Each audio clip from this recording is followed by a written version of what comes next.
Saudações, amigos, saudações fãs de esporte, saudações a todos os que estão nos ouvindo em qualquer horário, ao som de Buckeye Battle Cry, Fight Song, aí da Ohio State Buckeyes. Estamos no ar para o 38º episódio do CollegeCast, o único podcast em atividade na língua portuguesa, 100% especializado e focado no futebol americano universitário. Hoje, dia 11 de março, sexta-feira, para falar da Ohio State Buckeyes.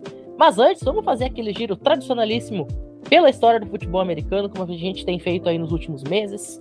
Hoje, a nossa viagem no tempo nos leva aí até 11 de março de 1986.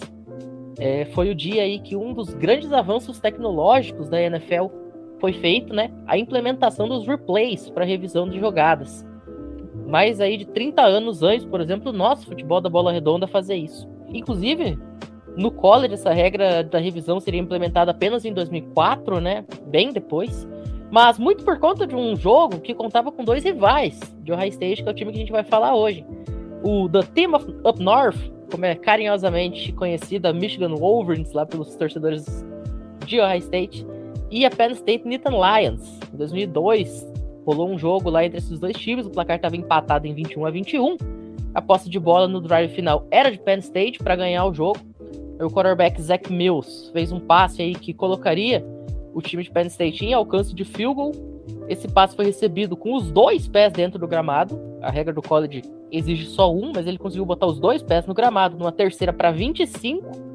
Só que a arbitragem acabou marcando que o recebedor estava fora do campo. Penn State acabou sendo forçada a puntear com 43 segundos no relógio. Michigan vence o jogo na prorrogação. Então a NCAA depois disso acaba cedendo e adota as revisões por vídeo quase 20 anos depois de a NFL fazer. Deixa eu apresentar a mesa aqui do programa de hoje. Bruno Oliveira, Luiz Gustavo, meus grandes amigos. Mais uma vez, estamos juntos aí para um CollegeCast. Muito boa noite, Matheus Pinho. O Luiz é o nosso convidado especial. É um imenso prazer falar de uma universidade tão histórica quanto a Ohio State, né? A gente falou de Clemson, LSU, Alabama, Georgia.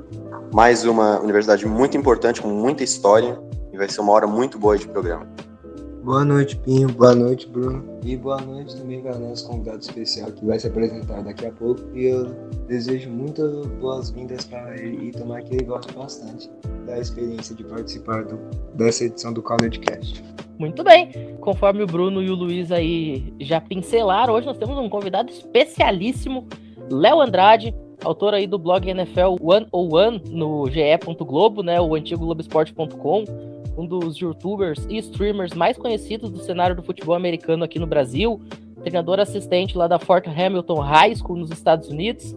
Léo, muito obrigado por ter aceito o nosso convite para estar aqui hoje. Muito boa noite. Boa noite, pessoal. Obrigado vocês pelo convite. Eu sempre falo quando eu sou convidado para podcasts ou programas assim, que eu amo falar de futebol americano. E se você quer falar da minha faculdade, então, que eu tenho um amor eterno, é mais fácil ainda e eu me divirto mais ainda. Então, vamos que vamos, tô ansioso para começar. É isso. E assim como o Léo tá ansioso para começar, assim como nós, vamos então falar do começo, obviamente, né? O programa de futebol americano lá de Ohio State nasceu em 1890, um programa bem mais do que centenário. O primeiro jogo aconteceu em novembro daquele mesmo ano, e acabou sendo meio trágico para esse novíssimo programa, viu? Uma derrota por 64-0 para o Worcester, que atualmente joga na FCS D3, né? Que é na prática a quarta divisão do college football. Em 1897 aconteceria aí o primeiro encontro com a equipe que se tornaria a sua maior rival. Os Buckeyes viajaram até Ann Arbor, em Michigan, para enfrentar os Wolverines em solo inimigo. Acabaram voltando aí com uma derrota por 34-0. Essa rivalidade acabaria sendo conhecida como The Game, né? Acontece todos os anos e é uma das 10 maiores rivalidades dos esportes americanos, considerado pela mídia de lá. O time até conseguiu alguns anos com vitórias, recordes promissores durante esse período inicial, as coisas pareciam estar se ajeitando. Mas aí, Bruno, acabou vindo um grande baque. Conta pra gente o que aconteceu em 1901 e nos anos a seguir. Muito boa noite novamente. Bom, vamos lá, né? Primeiro, queria agradecer imensamente o Léo Andrade estar aqui. Eu acompanho ele há muitos anos, é um imenso prazer estar fazendo esse programa com ele. E vamos começar a falar da universidade que ele tanto ama, né? Que foi a história que você já começou a contar. Em 1899, a universidade contratou o John Exstorm, que é um personagem muito importante na história de Ohio State, para treinar o clube, né, ser um técnico profissional de skills.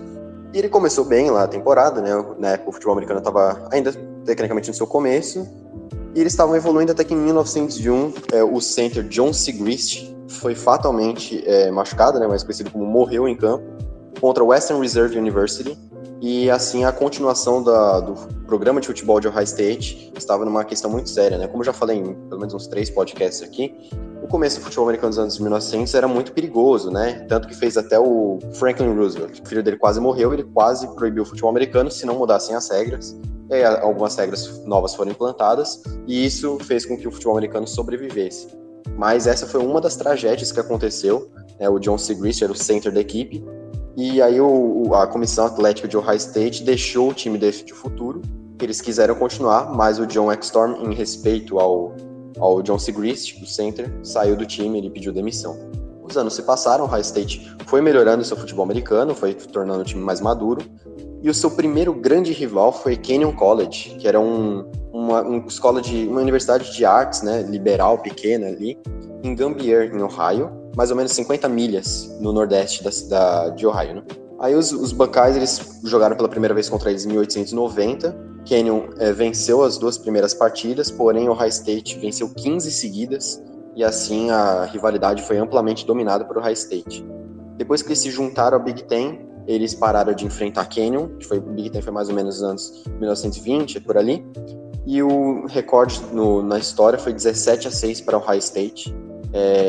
Apesar da grande margem de vitórias, foi uma rivalidade muito importante no começo da Universidade de Ohio State, lá nos anos 10, 20, e assim Ohio State começou a entrar no trilho para se tornar uma grande universidade que a gente conhece hoje. Muito bem, Ohio State entra aí na Big Ten, acontece de jogar o Rose Bowl em 1920, acabou sendo derrotado nesse Rose Bowl. O Rose Bowl, por sinal, que teria um impacto muito, muito importante, muito grande no futuro lá de Ohio State, justamente no que se refere aí às participações por conta de títulos da Big Ten, né? Para quem não lembra, para quem não sabe, enfim, a Big Ten ela tem o bid automático lá no Rose Bowl, e o Ohio State é presença bem relevante lá nesse bowl, devido a tantas conquistas lá da Conferência do Norte e do Nordeste dos Estados Unidos. Mas aí, Luiz, os anos acabaram se passando, os Buckeyes trocaram de treinador. Depois da passagem irregular lá do Francis Schmidt em Columbus, o programa foi atrás de um cara que marcaria para sempre a história do futebol americano profissional, né? Conta pra gente quem foi esse cara e o que ele fez. Então, Pinho, em 1941, né, o Ohio State contratou o técnico de futebol americano, né, de Massillon Washington High School, o lendário Paul Brown, para ser o sucessor do Schmidt como técnico de Ohio State. Paul Brown, que levaria o Cleveland Browns a vários títulos aí da AAFC, né, a liga que os Browns jogaram antes de entrar na NFL, né, até ali por volta de 42, até 45, se não me falha a memória. Depois ele acaba saindo do comando técnico lá do Cleveland Browns e acaba aí criando o Cincinnati Bengals. Inclusive, antes aí do Super Bowl, eu fiz uma thread lá no @coverfootball no Twitter, falando aí sobre essa história do Paul Brown, né? O Paul Brown, ele era da cidade de Massillon, que havia tido um time de futebol americano profissional, né? Que era o Massillon Tigers. E aí, quando ele decide criar o time para ele vai lá e se inspira de novo num tigre, que seria aí o Cincinnati Bengals em 68. Além do Paul Brown, Luiz, teve algumas coisas interessantes aí nesse período de Ohio State, né? Por exemplo, em 1942, o time conseguiu seu primeiro título nacional, esse título que acabou sendo dividido também com Wisconsin e com Georgia, e ficou na segunda posição do ranking em 44. Conta pra gente como é que foram esses anos aí, até ali a primeira vitória no Rose Bowl no ano de 1949. Então, a década de 1940 foi muito boa para o Ohio State, porque já no ano de 1942, como você já mencionou, Pim, o Ohio State ganhou seu primeiro título nacional, mesmo perdendo 22 jogadores veteranos para o serviço militar, né, já que os Estados Unidos tinham se juntado à Segunda Guerra Mundial, que estava rolando naquela época. Um time formado pela maioria de jogadores segundanistas, né, sophomores, o Ohio State só perdeu um jogo naquela temporada e conseguiu ganhar seu primeiro título nacional. Mérito muito grande para o Paul Brown. E depois disso, né, o Paul Brown não ficou muitos anos na equipe, então o Brown aceitou uma comissão, né, na Marinha dos Estados Unidos em 1944 e já direcionou o seu assistente, Carroll Widows, para ser o técnico de Ohio State durante o período que ia ficar fora, né? Então, o time de 1944 dos Buckeyes colocou 31 novatos em campo, mas mesmo assim eles ficaram invictos e não sofreram nenhum empate. Então foi uma temporada praticamente perfeita do time, incluindo uma vitória sobre até o time do próprio Paul Brown, Great Lakes Navy. E além disso, né, o Ohio State acabou em segundo no ranking nacional, atrás de Army, coincidentemente ou não. Grace Horvat se tornou o primeiro jogador de Ohio State a ganhar o tão premiado Heisman Trophy. E além disso, né, o outro jogador que é muito importante, né, entre os times de 1942 e 1944 foi a primeira estrela afro-americana dos Buckeyes, Bill Willis. Os Buckeyes ficaram aí na segunda posição do ranking 44, como você bem comentou, atrás de Army. Este que, salvo engano, seria aí o último, o penúltimo título de Army. Army foi um time muito forte aí nos anos 40. Hoje nem tanto, pro delírio do nosso queridíssimo Luiz Felipe Amorim, né, que é doido pelos times militares, né? Army, Navy, Air Force e etc. Mas tem a sua tradição e conseguiu tirar um título nacional aí de Ohio State. Mas aí, depois da saída do Wes Fessler, viria para comandar a equipe um cara que se tornaria um ícone dos Buckeyes, ganhando 5 títulos nacionais num período de 28 anos. Brunão, conta pra gente quem que foi este cara e por que ele foi tão relevante no programa. Bom, Pinho, esse tem coisa pra falar, viu? Wayne Woodrow Hayes, mais conhecido como Woody Hayes, que eu citei no episódio passado de Clemson, foi um dos técnicos mais controversos, um dos técnicos mais rigorosos, rígidos, e um dos melhores técnicos da história do college football, de mais de 150 anos. Ele venceu a concorrência, inclusive do Paul Brown, que ele tinha até rumores de voltar para o Ohio State. Ele chegou no time em 1951 e ele instituiu um regime de treinos assim muito rígido, e isso causou um pouco de desconforto entre os jogadores, mas pouco a pouco o Ohio State foi virando um time muito cascudo e não durou muito para ganhar seu primeiro título, né? No primeiro ano ele já não começou muito bem, 4-3-2, né? Então foi uma temporada bem fraca. E logo no primeiro ano, parecendo aqui no Brasil, as pessoas já começaram a perguntar: será que esse cara realmente merece treinar o Ohio State? E aí em 1952 ele foi para 6-3, conseguiu uma vitória em cima de Michigan pela primeira vez em 8 anos, mas ele perdeu em 53 para Michigan, e isso começou de novo com críticas em cima dele pesadas, né? Mal as pessoas poderiam saber que na próxima temporada, em 1954, os Buckeyes iriam ganhar o título nacional. Eles estavam cotados para não ficar nem acima de 10º na Big Ten, mas aí ele tinha algum talento especial, que era o Howard Cassidy, e aí ele fazia uma goal line stand, né, que é como as pessoas falam, contra Michigan, e ele fez com que o Ohio State chegasse a uma temporada perfeita, sendo que eles não estavam cotados nem para ficar no top 10 da Big Ten. Então, uma coisa absurda. Então, eles chegaram ao título nacional, né, compartilhado como muitos títulos da época, e conseguiu o segundo título de Ohio State na história, e o primeiro dele. Até que em 1955 o time ganhou de novo a Big Ten, chegou a recorde de público e tudo mais, e venceu em Ann Arbor pela primeira vez em 18 anos, enquanto o Hopalong Cassidy, né, que é o apelido dele, ganhou o Heisman Trophy. Então mais um feito para o Woody Hayes treinar um jogador que ganhou um Heisman. E aí o Ohio State conseguiu vencer Michigan por mais alguns anos, e teve uma vitória que eles lançaram a bola apenas 3 vezes, parecendo o Mac Jones contra o Buffalo Bills. E o pessoal zoava, assim, falando que o estilo de jogo dele era 3 jardas e um monte de poeira, nuvem de poeira. Então era basicamente aquele jogo corrido mesmo, para ganhar 3 jardas e conseguir o first down, né? Basicamente na quarta descida. Só que teve uma grande controvérsia, né? Eu falei que ele é um técnico muito controverso. Em 1955, num artigo da Sports Illustrated, sim, já existia Sports Illustrated naquela época, o Hayes admitiu que faziam pequenos empréstimos para os jogadores, fazendo assim com que eles não passassem dificuldades financeiras, né? Todo mundo sabe que nas faculdades dos Estados Unidos são muito caras, né? Aqui no Brasil, que é muito mais fácil entrar numa universidade federal de graça, né? Obviamente. Lá não, lá você às vezes precisa fazer empréstimos e tal, e o Woody Hayes ajudava alguns jogadores, só que isso é estritamente proibido, né, os jogadores receberem dinheiro, agora não mais. A gente comentou sobre isso até no programa sobre Clemson, né? Exatamente, mas aquilo era mais um pouco de coisa de aliciamento, né, de jogadores. Recrutamento. Né? Recrutamento de jogadores mais. Recrutamento, exatamente, só que aqui é realmente ajuda financeira, isso é proibido. E aí, de novo, a probation, né, que aconteceu com o Clemson 2 vezes, aqui aconteceu com o Ohio State em 56 e 57.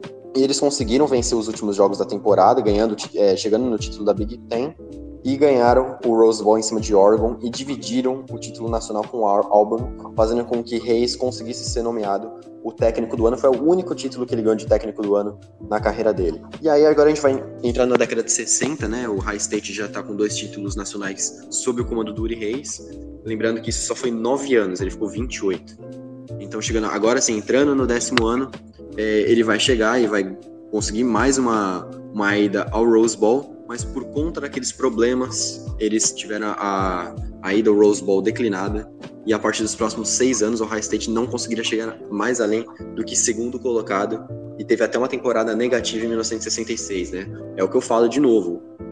Por mais que algumas punições pareçam brandas, você vai ver só mais no campo, assim, né? Na teoria, você pode pensar o que quiser, mas no campo pesa muito o recrutamento, você não poder jogar da maneira que você jogava, e o Ohio State foi outro exemplo, que ficou 6 temporadas, o Clemson ficou só 2 temporadas mal, o Ohio State agora foi em 6, e em 1966 o Woody Hayes sofreu a maior pressão desde 1953, quando eu falei que ele tinha perdido para Michigan.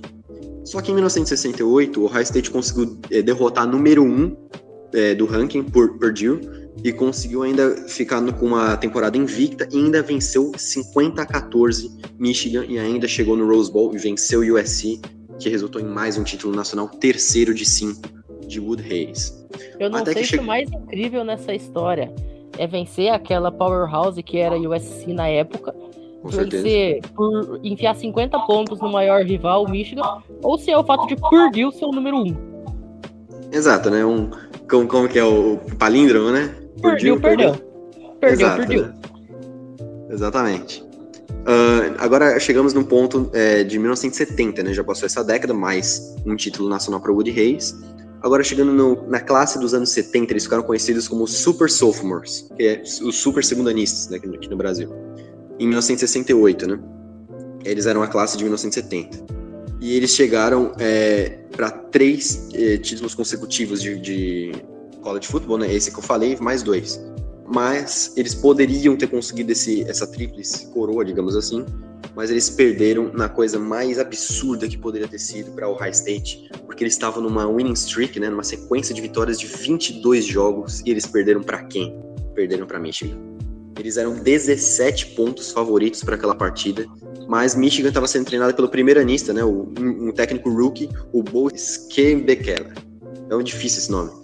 Mas ele treinava, vou chamar de Bo. O técnico Bo treinava Michigan pelo primeiro ano, e ele venceu por 24-12 o Ohio State. Então, acabou com 22 jogos de vitórias seguidas para o Ohio State, o que foi muito amargo.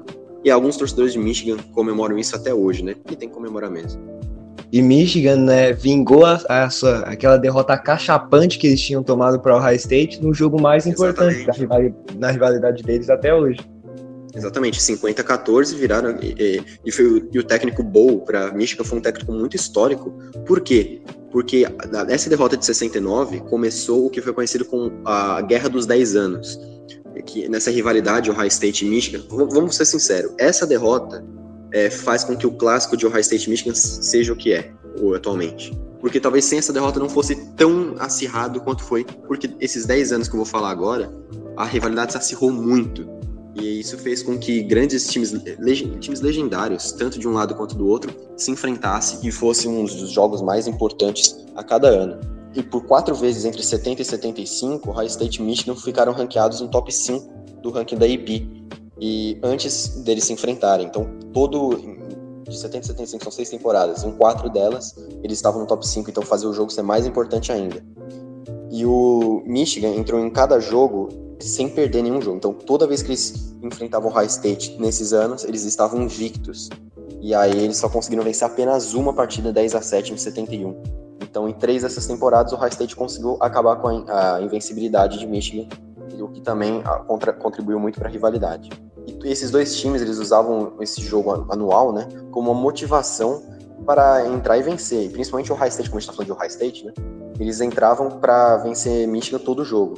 E aí tem uma coisa muito interessante, né, a gente falou da pedra de Clemson, que era muito importante, naquela coisa de superstição e tal. Falando a alusão ao futebol, o Liverpool usa aquela placa na saída do vestiário que os jogadores tocam e tal. E tem uma State tem lá a imagem do índio Seminole também na saída do vestiário, do túnel, exatamente, que dá acesso ao campo, né? Exatamente. E o que foi que o Woody Hayes fez para ser tipo um talismã de Ohio State? Um tapete. Exatamente, ele colocou um tapete na entrada do vestiário de Ohio State e ele colocou as seguintes palavras, né? 1969, Michigan 24, Ohio State 12. 1970, Michigan, tracinho, Ohio State, tracinho. Que era o jogo que ia acontecer ainda. Então ele usava isso como motivação para eles nunca esquecerem do objetivo deles, vencer Michigan. Eu digo até que é mais importante vencer Michigan do que vencer o título nacional. É um campeonato à parte para eles. É um campeonato à parte, exatamente. Clássico é clássico e vice-versa, né? Como dizem, né? Tem um estado aqui no Brasil, bem no sul, sabe? Que tem um cara que tá na mesa que mora nesse estado, que é mais ou menos assim o negócio. Se a tua camisa é azul e preta e tu ganha do vermelho, ou se a tua camisa é vermelha e tu ganha do azul e preto, o resto do ano que se exploda. O importante é isso. Exatamente. No caso, você perdeu, né? Continuemos. Enfim, isso fez com que a classe de super sophomores que eu falei pra vocês, agora eram seniors, e mesmo assim eles continuavam no Ohio State, porque naquela época o futebol americano universitário ainda era muito mais forte do que a NFL no quesito rivalidade, então os jogadores preferiam ficar às vezes um pouco mais no college do que entrar na NFL direto, como acontece hoje, né? Às vezes o cara é redshirt sophomore e já tá entrando na NFL. Aí, na época não era tanto assim. E eles conseguiram vencer Purdue na semana que antecedia o jogo contra Michigan. Eles estavam invictos e eles usavam aquele jogo bem de NFL, de college antigo, sabe? Que era corrida, fullback. É aquela coisa bem louca, bem corrida que eu falava para que o Woody Hayes era, né? 3 jardas e uma nuvem de poeira. E aí eles tiveram... é assim até hoje. Exatamente. Tanto né? é que eu duvido você falar um time de college que manda mais fullback pra NFL do que o Wisconsin. Não tem. E às vezes fullback que vira running back, ou running back que faz função de fullback, né? Sim. Só na história recente do Melvin Gordon, o James White, o Jonathan Taylor, só saindo de running back de Wisconsin. E sendo jogadores importantes. E se a gente voltar mais lá, tem um ganhador de Heisman em 99, como running back. Na NFL atual a gente tem o Ingold lá em Oakland, não, em Vegas agora. E por aí vai, tem muita gente que saiu aí nos últimos 20 anos. Sim. O Wisconsin tem tradição. O Derek Watt, irmão do JJ e do TJ. Sim, o Derek Watt. Que esse é realmente fullback, né? Esse é fullback clássico. O fato do fullback do Kyle Juszczyk dos 49ers não sair de Wisconsin é algo que me assusta, porque ele é um cara que parece que saiu de Wisconsin, né? É porque ele é muito bom. Ele é muito bom, muito bom. Enfim, mas vamos continuar aqui que estamos chegando no final, porque é 30 anos de história, né? Muita coisa. Mas enfim, lembra que eu falei do tapete, né? Então, o jogo de 1970 chegou. Eu dei uma adiantada ali no que aconteceria, mas o grande jogo foi em 1970. E Ohio State e Michigan estavam invictos, Michigan ranqueado em quarto, Ohio State ranqueado em quinta. Ohio State conseguiu fazer com que Michigan conseguisse só 37 jardas correndo, então foi uma defesa absurda, e eles conseguiram vencer por 20-9. Então o tapete eles poderiam colocar ali 20-9 para o Ohio State, eles estavam vingados. E aí os Buckeyes voltaram para o Rose Bowl para vencer Stanford por 27-17. E a classe de super sophomores acabou num span, né, que eles falam, né, num gap de 3 anos, com 27-2 de recorde, sendo uma derrota para Michigan. E só para vocês terem uma noção, essa foi a melhor porcentagem de um time em 3 anos na história de Ohio State. E eles venceram a Big Ten 3 vezes nesses 3 anos. E o National Football Foundation nomeou Ohio State como campeão nacional de 1970. Para encerrar a era Woody Hayes, né, a última parte aqui que eu separei, na temporada seguinte, o Hayes instalou a formação de I. Então fez com que o tailback Griffin fosse um cara muito importante no time, e o quarterback sophomore Cornelius Green também fossem jogadores históricos, e eles ficaram invictos nessa temporada com um ataque absurdamente incrível, penetrava qualquer defesa, e eles conseguiram uma margem de vitória de 31 pontos por jogo. Cara, é absurdo, é como você vencer 31-0 todo jogo. É inacreditável, e era aquele jogo corrido, você não tinha praticamente um jogo aéreo. Lembra que eu falei que um jogo eles ganharam com 3 passes lançados? Então, o Woody Hayes realmente foi um cara que mudou o esquema de isso, e ele impactou muitos técnicos ao longo da história. Em 1974 e 75, porém, foram temporadas de muita frustração, né? Ohio State perdeu para Michigan 2 vezes. Eles chegaram no conseguiram chegar no Rose Bowl, mas eles perderam os 2 Rose Bowls.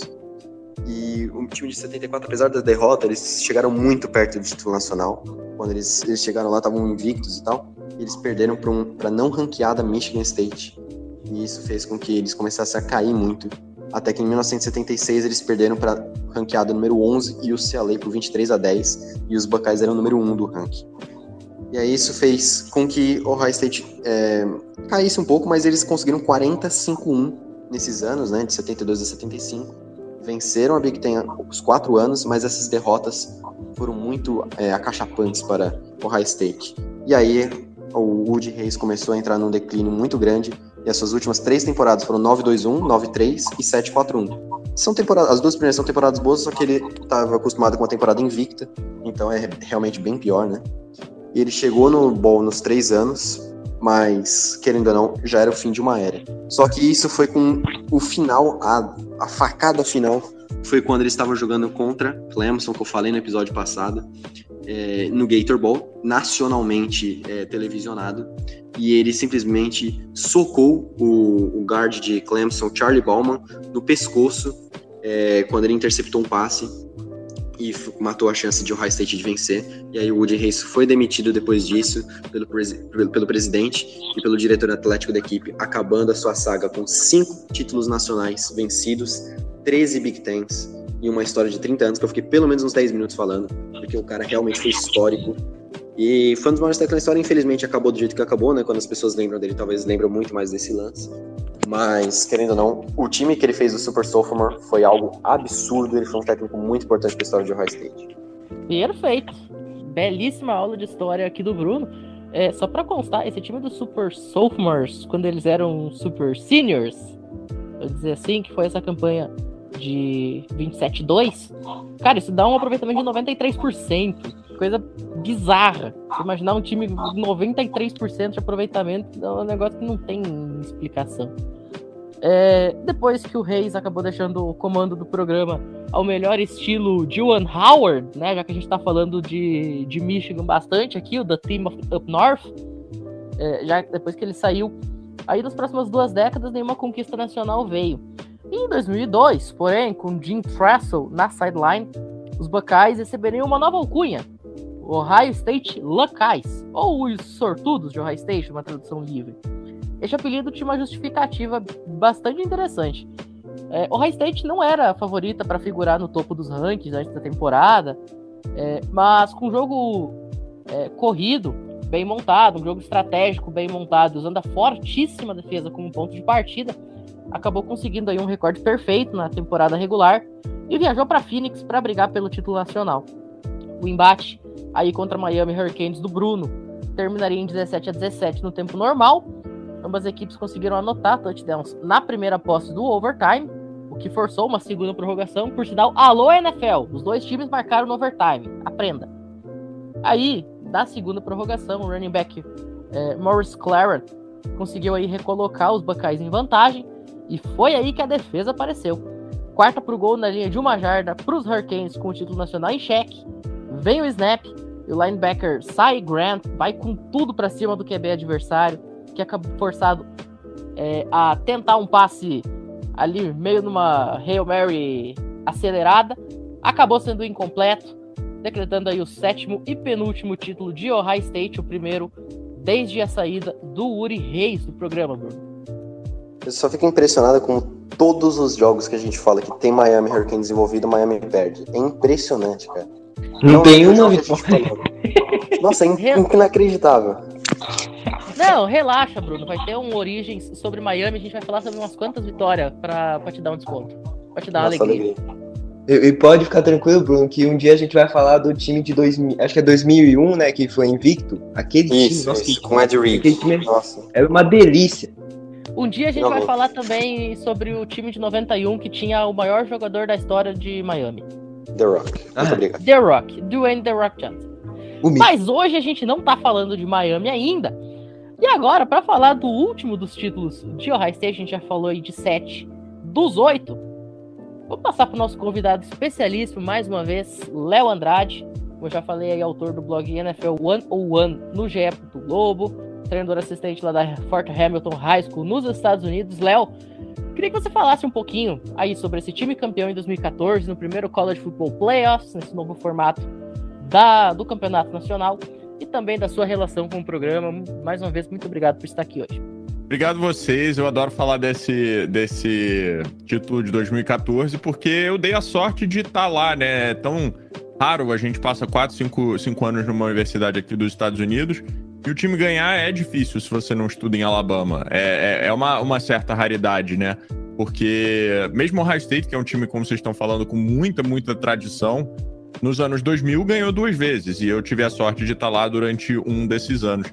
E foi um ano inesquecível, assim, porque no segundo jogo, se eu não me engano, eu tava lá no jogo, foi contra a Virginia Tech, e a gente perdeu, né, pra Virginia Tech, assim, a gente era favorito por bastante ponto, nem lembro exatamente agora, mas era muito favorito, e a gente tinha perdido o Braxton Miller, que era o quarterback titular, acho que ainda na off-season, então o quarterback agora era o JT Barrett. E depois de perder aquele jogo, eu lembro de falar para os meus amigos, nossa, vai ser uma temporada muito longa, a gente vai sofrer bastante. E dali em diante a gente começou a ganhar e ganhar bem, e o time se acertou, o JT Barrett começou a mostrar todo o potencial que ele tinha. E aí, no jogo contra o The Team Up North, né, contra a Michigan que vocês estavam falando aí, o JT Barrett se machucou. E, cara, o time tava muito bem, tava jogando muito bem, ele já tava confortável, e aí entrou o Cardale Jones no lugar dele, era o terceiro quarterback naquele ano de Ohio State na depth chart. E ele entrou, o jogo já tava mais ou menos ganho contra a Michigan, então, tipo, não foi uma preocupação para aquele jogo, né, é normal o Ohio State bater em Michigan, mas naquele jogo já tava quase ganho, ele entrou, terminou o jogo e tal, beleza. E é sempre, o Ohio State Michigan é sempre o último jogo da temporada regular. Então, quando começou quando acabou o jogo, começou o papo de se o Ohio State ia entrar nos playoffs, se não ia entrar nos playoffs, como é que vai ser agora com o terceiro quarterback, será que eles merecem uma chance? Porque pra galera que tá ouvindo que não sabe, quem decide quem vai para os playoffs no college é um grupo de pessoas, não tem uma pontuação, não tem uma matemática, não tem nada disso. Um grupo de pessoas... Comitê, né? O comitê decide quem vai. Então, a gente começou a se preocupar porque falou, pô, tem alguns times bons esse ano e talvez eles não queiram botar o Ohio State no top 4, já que o quarterback é o terceiro QB do time. Então, era quase assim pra gente não estar naquele playoff. Eu lembro que, além de Alabama, Florida State e Oregon, que estavam praticamente garantidos, a gente estava brigando com TCU pelo 4º lugar. E, graças a Deus, teve mais um jogo, que foi a final da Big Ten, que foi contra o Wisconsin, que a gente, né, em Ohio State, estava pensando, bom, se a gente quer mostrar para o comitê que a gente tem que entrar nesses playoffs, a gente não só tem que ganhar de Wisconsin, que era um time bom, mas nada especial, tinha o Melvin Gordon, que estava mitando naquela época, a gente não só tem que ganhar deles, como também tem que ganhar de muito, né? Tem que ganhar bem para mostrar que a gente é um desses times maravilhosos aí do college. E o jogo foi 59-0 lá no Lucas Oil Stadium, onde acontece o Combine. Foi maravilhoso. O Nick Bosa teve touchdown, o Nick Bosa era parte daquele time, o Ezekiel Elliott era parte daquele time. O Cardale Jones lançou acho que 2 ou 3 touchdowns de 60 jardas pro Devin Smith, que foi draftado pelos Jets, mas nunca fez nada na NFL, sendo que ele era um monstro no college. Se eu não me engano, naquela temporada, a média por recepção dele era 40 jardas, não é brincadeira. E ele recebia bastante. Então ele era uma big play pro jogo. Exatamente. Ele era incrível. E ele teve várias nessa final contra o Wisconsin. A gente anulou o Melvin Gordon, tava todo mundo falando que a gente não ia conseguir. Obviamente, eles fizeram 0 pontos, né? Então, foi um jogo difícil para o Wisconsin. E aí eu lembro, eu tava em casa e eles anunciaram que o Ohio State tinha entrado nos playoffs. E a gente ia jogar contra a Alabama, que era o número 1, número 2, Oregon, e número 3, Florida State, iam fazer a outra semifinal. Não, só deixa eu te interromper, que eu quero falar um negócio. Diga. Esse jogo contra o Wisconsin, a gente aqui no Cover, a gente faz algumas transmissões play-by-play de jogos do college, né? Porque, infelizmente, o college football tem pouquíssimos jogos transmitidos em língua portuguesa. Mesmo os jogos que a ESPN passa aqui no Brasil, muitas vezes são com transmissão direta lá da ESPN Matriz ou da ABC. Então, a gente gosta de fazer esse trabalho, pelo menos um jogo, 2 jogos por rodada, a gente fazer em língua portuguesa até para aproximar o pessoal do esporte. E aí, a gente tava fazendo o teste, a passagem de som, enfim, antes de um dos jogos, e o coordenador da divisão de college football e de transmissões aqui do Cover, que é o Felipe Michalski, ele falou, não, vamos fazer o seguinte, então, vamos colocar uma tela, né, e vamos ir conversando para ver se vai trancar, vai acontecer alguma coisa. E aí, sabe que jogo que ele colocou? Só pra me incomodar, porque eu sou torcedor do Wisconsin. Adivinha que jogo ele botou na tela? 59-0. 59-0. Quase que eu peguei um ônibus pra Santa Maria, porque ele também é gaúcho, e fui lá bater nele pessoalmente. Exatamente. Só pra te incomodar. Só pra me encher o saco. Foi sensacional aquele jogo, e aí a gente passou adiante pra jogar contra a Alabama.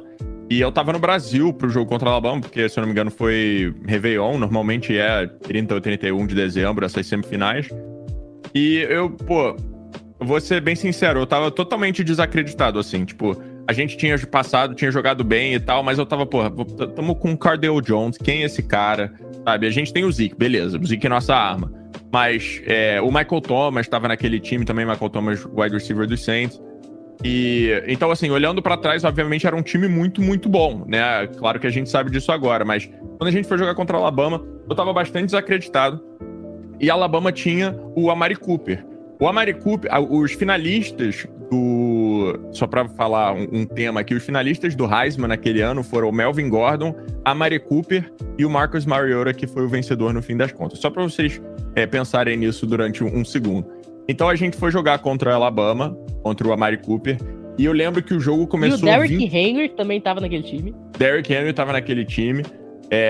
Era um timaço. A única coisa ruim era o quarterback, que eu nem lembro o nome. Assim, ele não era ruim, não. AJ McCarron. Não era ele, não. Nessa época já não era ele mais, não. Foi o Blake Sims. Blake Sims. Exatamente. Então, ele era ok, né? Mas o que fazia o time realmente eram as armas de wide receiver e a defesa sempre. A Alabama sempre teve uma defesa forte, é uma tradição deles. E o jogo começou 21-6 e eu tava já, cara, chegamos até aqui, vai ser maneiro, só que vão zoar a gente pra caramba. Porque mesmo depois que o Ohio State ganhou de 59-0 de Wisconsin, muita gente ficava falando, mas eles não merecem, tiveram uma temporada ruim, perderam pra Virginia Tech, blá blá blá. Quem merece era TCU, quem merecia era TCU. Então eu já tava, vamos zoar muito na internet, cara, vão ficar falando mal, não sei o que, a TV toda hora vai falar mal. Só que aí a gente tirou vida de algum lugar, eu acho que foi uma trick play, que um wide receiver, se eu não me engano, o nome dele era Evan Spencer, eu posso estar enganado, fez um passe pro Michael Thomas, que fez uma recepção incrível na end zone, e por conta disso o Ohio State começou a entrar mais no jogo. O Cardale Jones teve várias conversões de terceira descida, principalmente com as pernas, e o primeiro tempo terminou 21-20. Eu falei, tamo aqui, tamo no jogo, já não dá mais pra ser zoado, já deu bom. E aí, no segundo tempo, o Ezekiel Elliott teve aquela corrida de, acho que 80 jardas maravilhosa, que eu vejo várias vezes, já vi o replay 1000 vezes. Botou o Ohio State na frente no placar. Aí, o jogo tava 42-35, o Alabama tentou uma Hail Mary que não deu certo. E a gente venceu e eu tava totalmente, assim, cara... Não é possível que esse time realmente vai conseguir, com o terceiro quarterback, vai conseguir ganhar o campeonato. Eu já estava feliz de estar na final. Oregon tinha passado o carro em cima de Florida State. Eu acho que tinha sido muitos a 20 alguma coisa também. O Jameis Winston naquela época teve um jogo terrível. A gente já tinha ganhado de 2 finalistas do Heisman, Melvin Gordon e o Amari Cooper, e agora tava indo pro terceiro, que era o Marcus Mariota. E eu nem vou perder muito tempo nesse jogo, não. O Ohio State passou o carro de volta em Oregon. O time realmente estava com uma fome incrível, assim, de jogo. O Cardale Jones foi maravilhoso nesses 3 jogos. No ano seguinte foi normal pra ruim, mas nesses 3 jogos ele foi incrível. E a gente ganhou de 42-20 a final. E, cara, eu vou falar, as ruas perto de Ohio State, quer dizer, perto, ali em Ohio State, simplesmente uma loucura. Tinha gente pulando em cima de carro da SWAT, tinha gente botando fogo no próprio sofá, na rua, óbvio, não dentro de casa. Todo mundo gritaria, cantando. Teve gente que invadiu o estádio. Foi uma loucura, assim. Uma das coisas que eu mais... uma das memórias que eu guardo com mais paixão, assim. Porque eu sou uma pessoa que... sou viciada em esporte, eu amo esporte, eu sou muito competitivo. E poder ter a sorte de ver um time da faculdade, que não é um time que você necessariamente escolhe, você se sente parte dele por estudar lá. Você poder ver esse time ser campeão é realmente incrível. É uma sensação maravilhosa. Dando uma passada aqui no roster de Ohio State em 2014, a gente percebe como esse time era talentosíssimo, cara. Porque, ó, alguns nomes que eu separei aqui para citar, tinha J.T. Barrett, tinha Ezekiel Elliott, tinha Sam Hubbard, tinha o Michael Thomas, que você já citou, tinha Curry Samuel, tinha o Taekwon Lewis, tinha Marshall Lattimore, tinha o Joey Bosa, tinha o Eli Apple. Eu falei que o Nick Bosa fez o touchdown com o Wisconsin, eu confundi. O Joey. É o Joey. Mas analisando o que você falou, se eu não me engano, me corrija se você estiver errado, se você lembrar, foi o primeiro ano que implementaram o comitê, né? Escolhendo o ranking. 2014 foi o primeiro. O primeiro ano do College Football Playoffs, antigamente era feito... A final era entre o número 1 e 2 do AP, que é um outro tipo de ranking da Associated Press. Chegava no fim, era o 1 e 2 de lá. Mas esse foi o primeiro ano dos playoffs, sim. Mas é engraçado como tem jogadores que brilham na reta final. Por exemplo, o Cardale Jones que você falou foi praticamente o Nick Foles de Ohio State, né? Aquele cara desacreditado que entra nos playoffs. Aparece na pós-temporada. E ele falou do Devin Smith, que era um cara que eu já ouvi por highlight de YouTube, assim. Tinha um cara, quando eu acompanhava brevemente o college football, que eu era apaixonado, que era o Jabril Peppers, de Michigan. Ele jogava de safety, ele jogava de running back, ele jogava de tudo. Eu falei, cara, esse cara vai ser uma estrela na NFL. Eu nem torço pra Michigan, eu torço pra Miami Hurricanes, mas é aquele cara que me fez apaixonar muito pelo college football. E é um cara que totalmente dispensável na liga, ele já jogou no Browns, os Giants jogou no Browns. É interessante a adaptação de jogadores, né? Então eu queria perguntar pra você como é que você acha que essa classe do draft agora de Ohio State, o Garrett Wilson, o Chris Olave, como é que você acha que eles podem se encaixar na NFL em algum time? Ou como é que você acha que vai ser o futuro deles? Assim, eu tô torcendo pra um deles acabar nos Browns, né? Eu acho que são 2 wide receivers talentosíssimos. Eu acho que o trio de wide receiver que a gente teve no ano passado foi absurdo com esses 2, mais o Jackson Smith-Njigba, que vai ser maravilhoso no ano que vem. Deve sair no primeiro round também do ano que vem. Só que é o que você falou, né? Tem uma transição pra NFL e não é todo mundo que consegue fazer essa transição. Uma das coisas que mais importa, principalmente para wide receiver, é onde você cai. Quem é o seu quarterback, quem é o seu coordenador ofensivo, quem é o seu head coach, né? Tudo, não só para wide receiver, mas para todas as posições, wide receiver principalmente porque você tem essa conexão direta com o quarterback, depende para onde você vai, né? E eu acho que o Garrett Wilson, tanto o Garrett Wilson quanto o Chris Olave, tem a capacidade de correr rota, que pra mim é a principal qualidade que um wide receiver precisa ter para ser bem sucedido na NFL hoje em dia, é você ser um bom corredor de rota. Eles chamam de route technician, né? O cara que sabe correr todas as rotas bem, criar separação em quase todas. Eu acho que os 2 têm essa capacidade. E os 2 também têm muita velocidade e mãos excelentes. O Garrett Wilson talvez um pouco mais físico do que o Chris Olave, que é um pouco mais...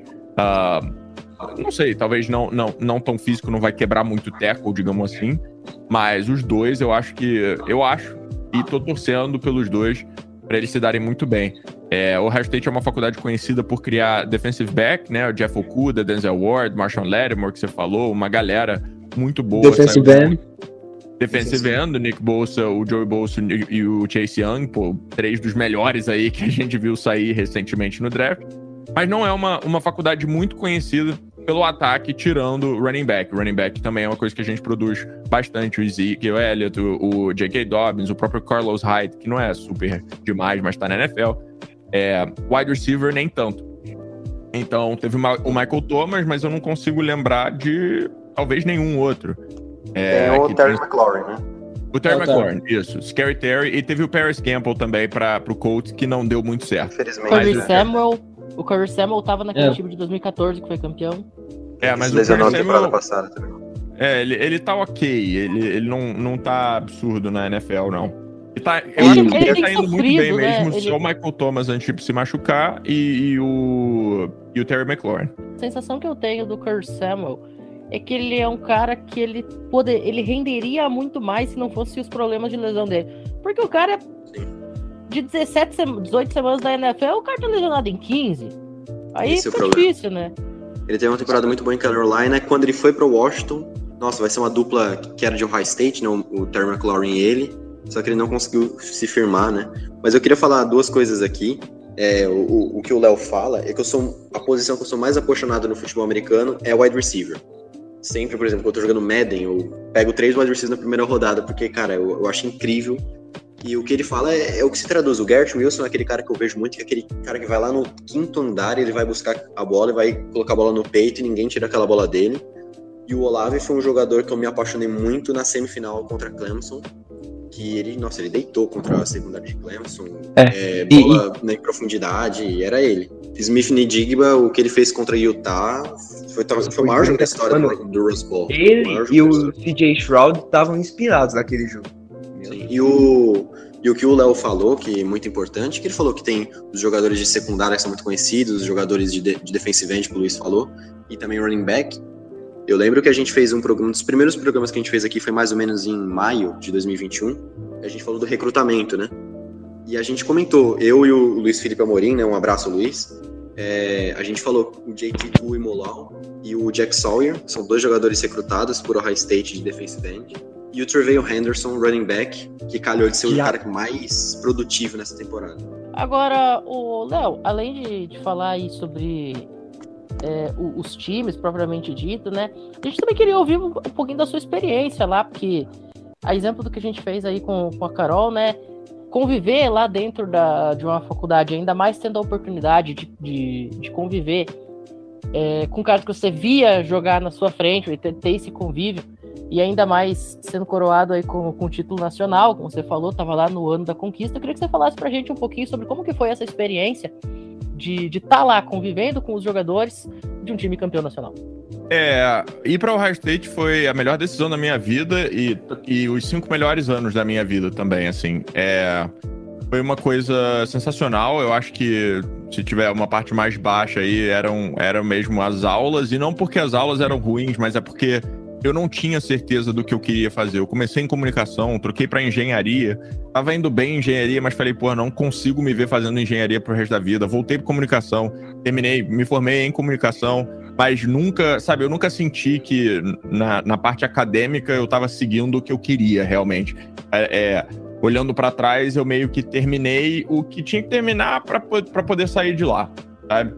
Então isso eu acho que é um pequeno arrependimento. Mas tirando isso, tudo foi perfeito. Eu fiz amigos pra minha vida, a minha namorada é de lá, eu conheci lá. A minha paixão pelo futebol americano, né, renasceu, eu acho, por causa de Ohio State. Eu gostava antes, mas nada parecido com como foi quando eu me mudei pra lá. E foi sensacional. Eu acho que me fez uma pessoa melhor, me fez uma pessoa mais independente. Como eu falei, na minha vida social, questão social, deu um pulo, eu conheci muita gente, muita festa, muita coisa legal. O Ohio State é o maior campus dos Estados Unidos, é gigantesco, se eu não me engano, agora é o maior, ou é o segundo maior, mas é gigantesco, e tem tudo que você pode imaginar, e é isso, eu amei viver lá. Eu não convivi muito com os jogadores, né, porque eles eram obviamente, muito fechados. Eles, treinavam 2 vezes por dia e iam pra aula de vez em quando. Então era difícil de você ver alguém. Eu vi o Ezekiel Elliott uma vez jogando basquete, eu vi o Cardale Jones uma vez andando, mas eu acho que parou por aí. Mas foi sensacional, e se a galera quiser ver, tem vlog no meu canal de 5 vlogs que eu fui assistir os jogos, inclusive um contra Michigan, que a gente acabou entrando no campo no fim, depois de uma vitória na segunda prorrogação. Que legal. Além da questão aí do time de futebol americano, que é extremamente vencedor, a gente já contou a história, Ohio State ainda também tem títulos nacionais em vários outros esportes, né? Tem título nacional no beisebol, tem título nacional no basquete. Inclusive, só existem 3 universidades nos Estados Unidos, só existem 3 programas atléticos nos Estados Unidos, que tem a Triple Crown dos esportes universitários, né? Que é ter título nacional de futebol americano, basquete e beisebol. Ohio State é uma delas. Além delas, salvo engano, é Florida, e eu acho que é Miami. Tem mais uma, agora eu não tenho certeza, eu sei que uma delas é Flórida. Olha só que surpresa, nem esperava por essa. Eu até tenho que confirmar a informação de Miami. De Flórida eu tenho certeza, e Flórida, inclusive, é a única que conseguiu ganhar 2 desses no mesmo ano, né? Eles foram campeões do futebol americano e do basquete em 2006, na mesma temporada. Mas chama atenção aí, então, que o Ohio State, além da tradição que tem no esporte, no futebol americano, tem também em outras modalidades. E agora, Léo, para fechar, o nosso tempo aí tá se acabando, infelizmente. Queria que você falasse um pouquinho da sua experiência lá no high school, né? Porque você tá aí vivendo este cenário de estar treinando, né, como assistente aí a equipe lá do high school. A gente aqui no College Cast trabalha muito com recrutamento, né? Falando aí do futuro, das futuras estrelas do futebol americano universitário, e por consequência também das futuras estrelas do futebol americano profissional via cover football. Queria que você falasse um pouquinho aí sobre essa sua experiência lá no futebol americano colegial. Só queria apertar rapidinho também, adicionar. Uma curiosidade que eu tenho, como é que os jogadores de high school, eles são muito tietados por olheiros, tanto de universidade como de NFL, e tem o Baby Gronk, que tá até no Pop Warner. Eu queria saber se você consegue ter uma dimensão mais ou menos de como é a visibilidade desses jogadores. Então, como tá indo por enquanto, eu tô me divertindo, eu tô aprendendo muito, assim, muito mais do que eu posso aprender assistindo tape, assistindo highlight, estudando no YouTube, sabe? Eu tô aprendendo muito porque a escola que eu tô treinando, né, não é excelente, digamos assim. Então, todos os anos tem gente que chega no time, assim como o college, o high school é uma coisa que recomeça todo ano praticamente, e tem gente que chega que nunca jogou, tem gente que chega que, sabe, jogou um pouquinho, e muitas vezes eles precisam aprender os fundamentos, precisam aprender desde o começo. E tá sendo ótimo pra mim, porque por mais que eu seja uma pessoa que estuda futebol americano há muito tempo, eu nunca estudei o começo do começo de, sabe, como pra cada posição, o básico do básico. E é exatamente isso que eu tô vendo. Além disso, eu acho que no futebol americano é importante criar conexões, certo? Eu quero continuar crescendo como coach, eu quero terminar numa faculdade, talvez ser o primeiro técnico brasileiro da NFL. É óbvio que isso é um sonho gigantesco e muito difícil, mas nada que muito trabalho não consiga atingir. Sobre os olheiros que você perguntou, Bruno, eu acho que, como eu falei, essa faculdade não é excelente em questão de talento, então não tem muita gente. E a gente nem começou a treinar no campo ainda porque tá muito frio, né? Tá tudo meio dentro, assim. Então acho que não tem muito olheiro. Acho que com a temporada chegando talvez chegue. Mas o head coach já recebeu mensagem. Eu lembro que eu tava lá quando ele recebeu uma mensagem de Army, perguntando se tinha algum talento de Division 1 esse ano. Ele falou, olha, não sei, por enquanto não. Vamos ver como os jogadores se desenvolvem, mas por enquanto ninguém que, sabe, o técnico de Army precisa tirar o tempo pra vir ver, entendeu? Então, tá sendo excelente, eu tô aprendendo muita coisa nova, tá me motivando demais a continuar estudando. Eu recebi o playbook há 2 dias atrás ou 3 dias atrás. No dia seguinte eu já tinha decorado. Isso era um dos meus sonhos, era alguém me dar um playbook, porque eu queria ser a pessoa que no dia seguinte falava assim, ó, eu sei todas as jogadas. E eu realmente sabia, eu estudei muito, eu tô me dedicando, E eu quero fazer história, eu quero chegar na NFL um dia. É difícil, mas, como eu falei, nada que muito trabalho não consiga chegar. A gente tá vendo técnicos aí, tipo o Pete Carroll, que tá com aproximadamente 275 anos. Então você tem bastante tempo pra conseguir realizar isso aí. Pois é, eu mandei o e-mail, eu mandei e-mail para algumas escolas, praticamente falando assim, olha só, eu não tenho experiência como técnico, eu não tenho experiência como jogador, eu nunca joguei, nunca treinei, mas eu estudo futebol americano em profundidade há muito tempo, eu já trabalhei com a NFL Brasil, com a ESPN Brasil, sabe, são coisas que eu posso falar que, pô, mostram que eu sei alguma coisa do esporte, e esse cara, por algum motivo, me deu uma chance, falou, vem, chega aí, vamos ver o que a gente consegue fazer. Eu já desenhei umas jogadas pra ele que ele vai usar e tá sendo sensacional. Mas eu tive essa ideia de mandar os e-mails logo depois do Super Bowl, logo antes do Super Bowl. Eu falei, pô, o Sean McVay foi campeão do Super Bowl, campeão da NFL, com 36 anos.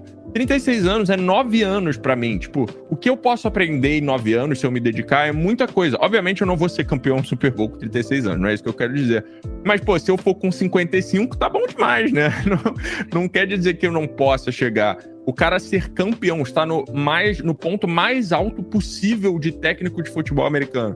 Com 36, por que eu em 10 anos não posso aprender pra caramba e quem sabe ser um coordenador ofensivo de college numa Division I? Ou, sabe, já começar a estar sendo olhado para ir para NFL, nem que seja para trabalhar no staff, como quarterback coach ou wide receiver coach, qualquer coisa assim. Por que não eu? Eu adoro essa pergunta, né? Por que não eu? E eu tô querendo dar esse passo aí. O Carroll foi campeão da NFL com 63, né? Em 2014. Exatamente, 2013, 62. Aquele time do Russell Wilson. E o Sean McVay quase ganhou em 2019, né? Que ele foi vice-campeão. E aí seria com 34, né? E se você conseguir chegar na NFL, se você não quiser me convidar para ser o waterboy do time, eu agradeço e aceito na hora. Aí já entrega os Gatorade. Não, no caso do Bruno não vai ser Gatorade, vai ser Hurricane. É verdade. Não é rivalidade, mas eu aceito e entrego qualquer coisa. Bruno, eu preciso te informar, mas você vai ter que entrar numa fila de mais ou menos umas 50 pessoas que já pediram a mesma coisa. É um coaching staff muito grande. Muita gente pra hidratar. O coaching staff do Léo é do tamanho de um roster, mais ou menos. Exatamente. E outro exemplo, né? O Zach Taylor, o técnico do Cincinnati Bengals, que também foi para o Super Bowl, é novo também. Ele tem menos de 40 anos também. Sim, mas os técnicos novos estão meio que tomando, né? O Kyle Shanahan, o Matt LaFleur, você falou o McVay, o Zach Taylor. A galera Stefanski tá meio também é novo, não é? Oi? O Stefanski é novo. É razoavelmente novo. Eu acho que ele não chega a ser tão novo quanto os outros caras, mas, tipo, comparando ao Pete Carroll... Bom, comparando o Pete Carroll, Jesus é novo. Mas a coisa que eu ia falar também é que tem uma outra coisa, né, que me motivou, que, pô, a NFL tá dando mais... tá tentando empurrar mais essa parte de diversidade, tanto para pessoas negras, quanto latinas, quanto que não sejam brancas americanas. Eu falei, pô, cara, eu sou latinão, né? Eu vou entrar nesse trem aí, vai que tem um empurrão, porque aqui eu sou minoria, aqui eu não sou parte da maioria. A gente tem aí, por exemplo, na NFL, o Cairo, que foi via college football. Mas tem aí o Duzão, que tá no practice squad do Dolphins, tem o Samis Reyes lá em Washington, tem agora uma molecada aí, até o Poli Sacramento fez parte do International Pathway, teve um menino lá do Remo Lions também. Quem sabe a gente não consegue aí no futuro próximo ter um treinador e um jogador brasileiro no mesmo time, hein? Já falaram isso, imagina se você termina na NFL treinando o Davi Belfort. Eu falei, pô, seria meu sonho, seria iradíssimo. Davi Belfort que já tá aqui com umas 9, 10 propostas de scholarship aí, né? Já. Ele vem hypado. Eu tô ansioso pra ver ele jogar direito, porque tudo que eu vejo é, tipo, Reel, essas coisas no Instagram dele. Eu gosto pra caramba de tudo que eu vejo, eu acho que ele é muito bom. Mas eu quero ver um jogo, né? Tem que ver um jogo inteiro, porque eu sempre falei, highlight reel até Blake Bortles tem, é moleza de fazer. Até o Vitinho tem. A gente tem que ver as jogadas dele na partida mesmo. E eu acho que uma coisa que mostra muito que ele é top é o Nick Saban ter feito uma oferta por ele. Porque o Nick Saban fazer uma oferta por um jogador de 2025 é raro. O Nick Saban fazer oferta para um jogador já é algo extraordinário, mas até o Graham Mertz recebeu a proposta dele. Agora, no momento que o Nick Saban convida um moleque que é freshman para ir lá no campus dos Crimson Tide, bota o moleque de shoulder pad e helmet e se encontra com o moleque, bate papo com ele, aí o negócio, aí o buraco é mais embaixo. Ó, deixa ele entrar no escritório dele.